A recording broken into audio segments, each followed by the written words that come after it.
ওই গেটম্যান তার চূড়ান্ত শাস্তি হবে আইনের মধ্যে। এটা ক্ষমার অযোগ্য।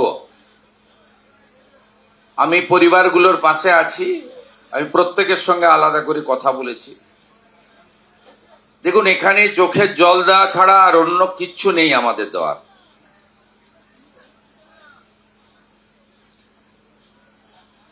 উপরওয়ালা, ভগবান, ঈশ্বর যে যেভাবেই ভাবেন না কেন, এই পরিবারগুলোকে শক্তি দিক, তারা যাতে এই শোক কাটিয়ে উঠতে পারে। এবং পরিবারগুলো প্রত্যেকে, আমি দেখুন, প্রচারের জন্য আমি করি না কাজ। আমি যে অর্থ দিয়েছি সরকারি অর্থ, আমার অর্থ নয়। তার বাইরেও পরিবারগুলো যেগুলো যা চেয়েছে, কিছু দায়িত্ব আমি এসপিডিএম কে দিয়ে গেছি, তারা করবে। আর দুটো একটা দায়িত্ব আছে আমার, আমি সেটা করব। আপনাদের সকলকে বলবো, গ্রামবাসীদের, এই পরিবারগুলোর প্রতি লক্ষ্য নজর রাখবেন।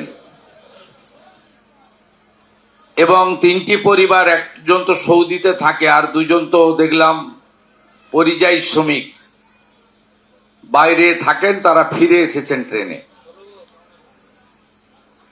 এই পরিবারগুলো যাতে কোনোভাবে একাকিত্ব ফিল না করে, আমাদের সকলের দায়িত্ব। যেমন পুলিশ প্রশাসনও লক্ষ্য রাখবে, আমিও নজর রাখবো, এই জেলা থেকে মন্ত্রী গৌরীশঙ্কর ঘোষ তিনিও নজর রাখবেন। তেমনি আপনারা সকলে এই পরিবারগুলোর প্রতি নজর রাখবেন, এটুকু আমি প্রার্থনা করি।